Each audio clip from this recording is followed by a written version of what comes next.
Colegio de Periodistas Profesionales en Comunicación.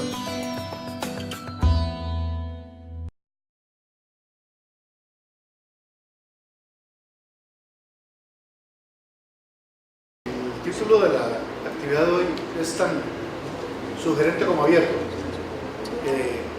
y básicamente nos permitiría quizás divagar mucho en distintos aspectos de la profesión y del quehacer actual. Periodismo libre, tenemos libertad de expresión los comunicadores, existe un régimen suficientemente amplio para el ejercicio de la libertad de expresión en Costa Rica. ¿Quién es el titular del derecho a la libertad de expresión al final en nuestro país? ¿Son los medios? ¿Son los comunicadores? Si vemos los incidentes ocurridos en los últimos años, en los últimos meses en distintos países del continente, y se observa también de manera sistemática la realidad de Costa Rica, podemos ver que en diferentes indicadores el ejercicio de la libertad de expresión en el país, tanto para comunicadores como para los medios, como para los ciudadanos en general, tiene características que son relativamente más favorables que en las de otros países. Durante 2 años me dediqué a monitorear la situación de libertad de expresión en el continente americano como periodista en la Comisión Interamericana de Derechos Humanos en la relatividad de libertad de expresión. Y siempre que se llegaba al capítulo de Costa Rica era muy interesante porque parecía ser como un pedacito de tierra sacado de otro mundo. Sin embargo, es una visión que, si se relativiza frente a lo que se observa en el continente, se pierde de vista las carencias que existen todavía. Hay unas carencias, digamos, de carácter estructural provenientes desde normativas del Estado, y hay otras que se generan más a escala de lo que es el ejercicio del periodismo en el sector privado. Y ahí, digamos, uno puede decir que hay algunas situaciones que merecen ser corregidas, que se ha intentado corregir, pero que por distintos aspectos no se ha podido.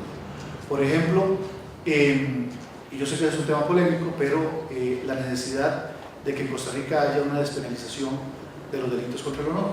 La penalización de los delitos contra el honor, los problemas que genera, se ve con más claridad cuando se criminaliza el ejercicio de la libertad de expresión, no entre los periodistas, sino entre un ciudadano particular. Otro tema muy importante, avanzar en una ley de acceso a la información pública. En estos momentos en Costa Rica lo que tenemos es el recurso de acudir a la sala constitucional mediante un recurso de amparo, lo que implica un largo proceso que puede tardar meses, incluso años en algunas ocasiones, para que finalmente nos den información que es de absoluto interés público, pero que cuando la van a entregar ya ha perdido actualidad. Entonces, en una serie de países en Latinoamérica se ha avanzado muchísimo en el derecho de acceso a información pública y se ha logrado que se establezca toda una institucionalidad para facilitarle a los ciudadanos la obtención rápida, oportuna y completa de la información que solicitan. Y en otros ámbitos hay ausencias importantes que no nos permite hablar de que tenemos un ejercicio completo de nuestra libertad de expresión. En todo el continente y mucho más allá, en muchas otras partes del mundo, es absolutamente normal y común la existencia de radios comunitarias. Esas emisoras, que son conformadas por vecinos sin un afán de lucro para comunicar sus necesidades, sus intereses, que son organizaciones que eventualmente incluso pueden recibir publicidad para financiar sus operaciones y que tienen un fin meramente social. En Costa Rica nuestras leyes no establecen una categoría para eso, solamente establecen radiodifusión comercial o radiodifusión estatal. No existe esa figura. Y eso ha producido solamente en el continente, solamente Costa Rica y Panamá carecen de este movimiento. Lo que ocurre es que en países incluso con situaciones de libertad de expresión mucho más difíciles, como México, como Guatemala, como Colombia, tienen un movimiento muy fuerte de radios comunitarias. En Costa Rica es simplemente desconocido. Y eso es otra de las reformas en las que se tiene que avanzar paulatinamente para poder hablar de que en Costa Rica tenemos un ejercicio pleno de la libertad de expresión. El otro ámbito es lo que ocurre digamos, pensando en problemas de libertad de expresión desde el sector privado. La libertad de expresión es para el medio de comunicación, es decir, que el medio de comunicación publique lo que quiera y lo que le dé la gana, o que no publique, o el titular de ese derecho es el periodista. En el momento en que ya hemos chequeado la calidad del material que se tiene y el periodista está en disposición de publicar, el medio debe avalar esa decisión y debe hacer la publicación. Hay quienes piensan que eso no necesariamente tiene que ser así, que es el medio de comunicación finalmente el que tiene la decisión final de si publicar o no, independientemente de que un tema que haya reportado un periodista sea verdadero o no. Y se llega a algunos casos en donde un medio de comunicación puede optar por la decisión de no publicar información de interés público. Otro tema importante en donde todavía no hay avances suficientes y que es igualmente muy polémico, es el tema de la concentración de la propiedad de los medios. El punto es que hay unos medios, digamos, tradicionales, prensa, radio y televisión, en donde en el caso de Costa Rica, esencialmente, no lo digo yo, lo dicen ya numerosos estudios, algunos bastante recientes, realizados en la Universidad de Costa Rica, donde hay una concentración importante. Básicamente 5 grupos acumulan la enorme cantidad, parece que más del 90% de las frecuencias en radio. 2 grupos principalmente concentran la mayor cantidad de frecuencias en televisión, y 2 grupos concentran la mayor cantidad en este caso, por ejemplo, un indicador de publicidad en medios escritos. Y ahí salta la pregunta de si es necesario que haya algún tipo de norma desde el Estado que permita una mayor democratización de la propiedad de los medios y del acceso también a las frecuencias. Eso es una discusión espinosa, pero me parece que es una discusión que cada vez más se hace urgente e importante que se dé. Efectivamente hay una concentración que es necesario corregir, pero esa concentración no se corrige intentando callar lo que ya hay, sino que la manera que debería hacerse es promoviendo nuevos espacios y facilitando la aparición de nuevos espacios para que más sectores, y ahí me refiero a grupos cooperativos, grupos comunales, entre otros, puedan tener acceso a una frecuencia, puedan mantener con cierta estabilidad un pequeño medio impreso, si lo quisieran, además de lo que se puede, que ya se puede en Internet. Son temas que en Costa Rica, a pesar de nuestra relativa situación favorable o positiva, son temas que es importante discutir y que es importante corregir para que podamos decir plenamente que vivimos en un país donde hay un ejercicio pleno de la libertad de expresión. Cuando yo vi la invitación y vi que dice periodismo libre, lo que me preocupó de esa pregunta es que es muy difícil de contestar si antes no se contestan otras 5 preguntas. ¿Cuál derecho o libertad es violentado? ¿Realmente se dio esa violación? ¿Con qué frecuencia se da esa violación? Si es que se da. ¿Y quién la violenta? Lo primero que hay que hacer es delimitar cuál derecho y cuál libertad. Porque muchas veces se usa indiscriminadamente libertad de prensa con libertad de expresión. No es exactamente lo mismo, como bien lo señaló en algún momento Mauricio. Empecemos a partir de la libertad de expresión. La libertad de prensa es otra. Hay una libertad relacionada que es la libertad de empresa, porque los medios son empresas, hay una libertad de empresa. El derecho a la información, que es a obtener la información, no necesariamente es transmitirla. Pues sí, el derecho a la libertad de prensa puede implicar el derecho a la información en momentos, pero yo puedo acceder a alguna información, tengo derecho a acceder a información, no necesariamente para transmitirla, no para expresarla, pero es un derecho también como tal. Puede ser individual, es de goce individual, o puede ser complementario con el otro. El derecho de rectificación y respuesta, ¿por qué? Aquí eso no tiene nada que ver, más bien, no, está muy claramente limitado en la jurisprudencia, tanto en Costa Rica como a nivel americano. Y es que el derecho de rectificación y respuesta no solo tiene que ver con el derecho que tiene aludido para aclarar un elemento que puede ser agraviante o inexacto, sino el derecho de la colectividad de recibir una corrección en la información que recibe. Entonces no es tan fácil como decir, libertad de prensa, si se habla de libertad de prensa, bueno, primero hay que delimitar qué derecho se está violentando. Finalmente, ¿con qué frecuencia se viola el derecho? Esa pregunta es importantísima, porque no es lo mismo decir que en un país se violan los derechos, el derecho, por decir algo, voy a escoger uno, cualquiera, aquí, libertad de prensa, por un caso, en 20 años, estoy diciendo un país hipotético, ¿verdad? Que si se da un caso cada 3 meses, o continuamente. O sea, no hay que confundir, y creo que Mauricio lo planteó muy bien, que en términos generales, uno podría pensar que Costa Rica tiene un escenario mucho mejor que otros países.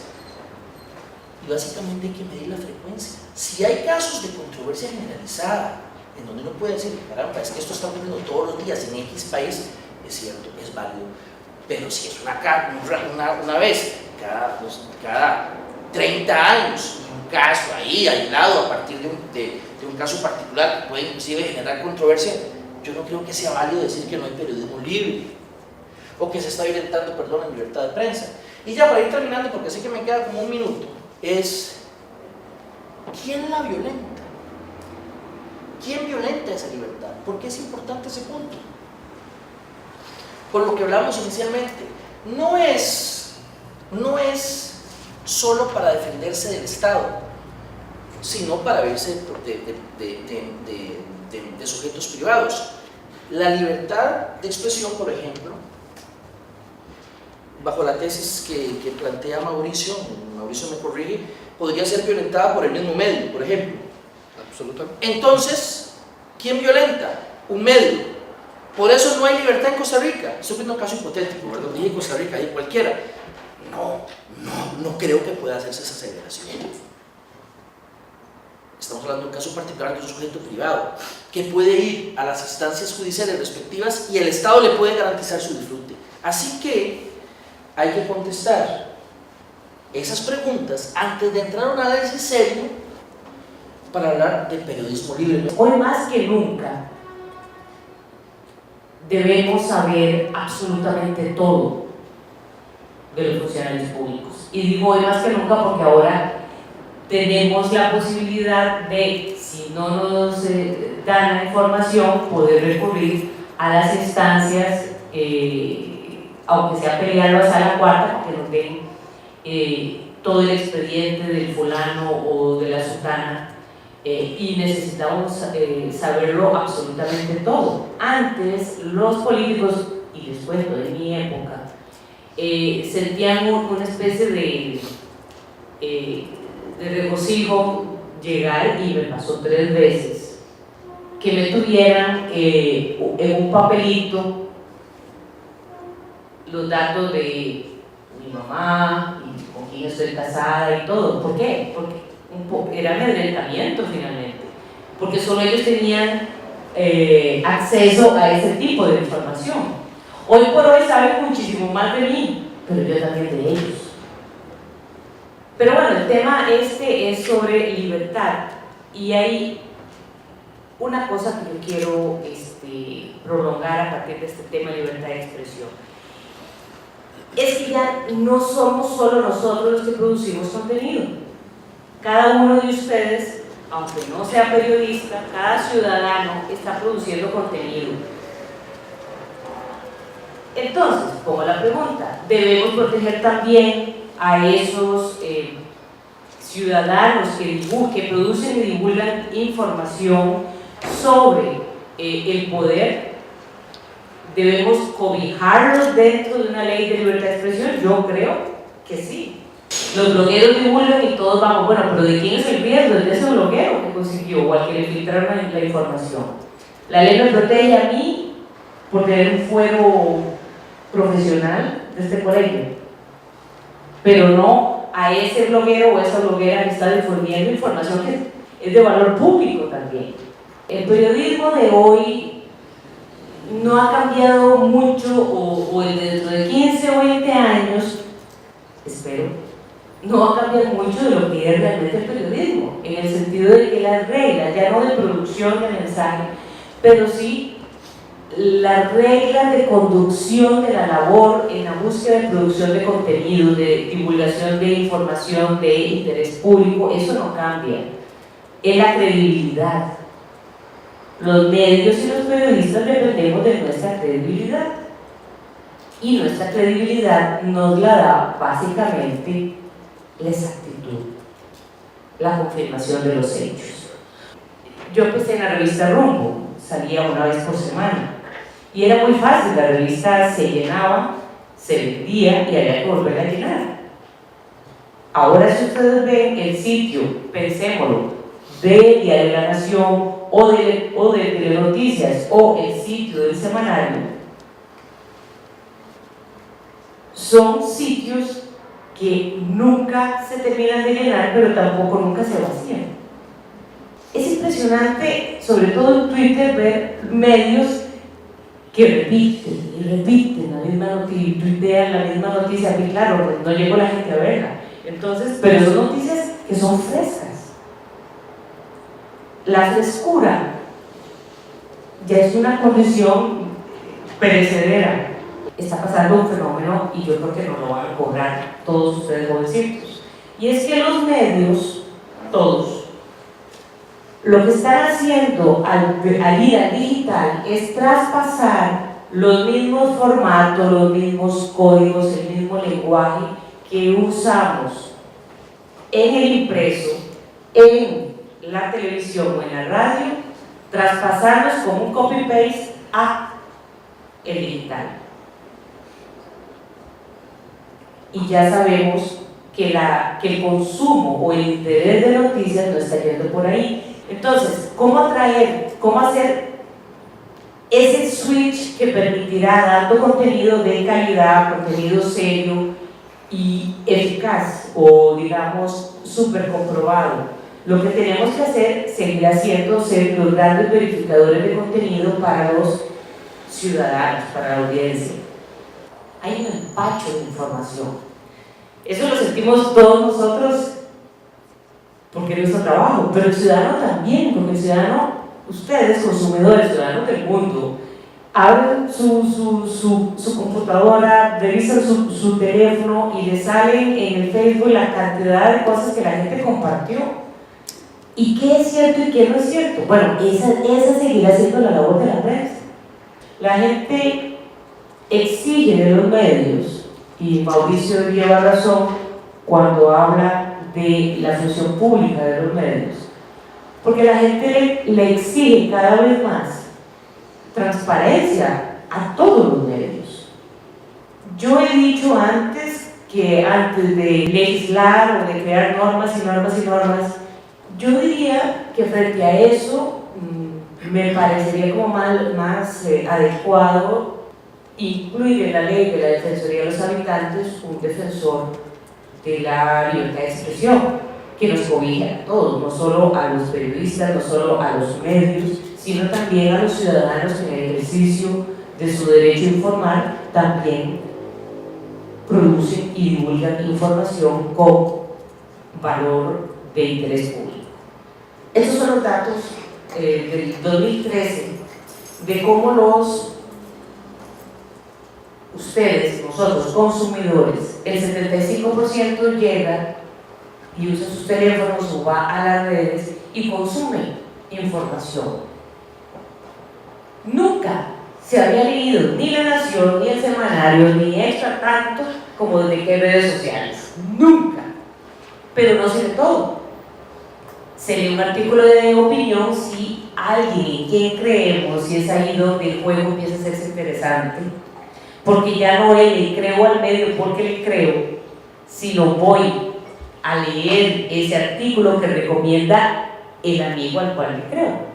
La credibilidad del medio también se reconoce ya que depende de la credibilidad de sus miembros. Si ustedes revisan las cuentas de Twitter, se encontrarán con que hay periodistas que tienen muchísimos seguidores, a niveles de 50.000, 60.000, mucho más que el editor de esa sección de un medio. Y ustedes revisan la interacción de ese colega y se dan cuenta por qué cuando ese colega tuitea esos 50.000, 40.000 seguidores, lo retuitea, le cree a ese periodista que trabaja en ese medio.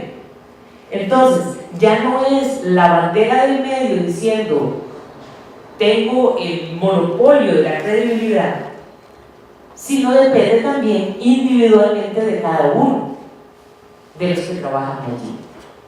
Cuando la aldea zapoteca de Tarea de Castro está usando, vean qué interesante, una antena que a partir de software libre se mete al espectro y logra crear la red del pueblo, cada uno con un teléfono celular y una llamada de 5 minutos que antes les costaba un día de trabajo, ahora están llamando hasta Los Ángeles, California, a sus familiares.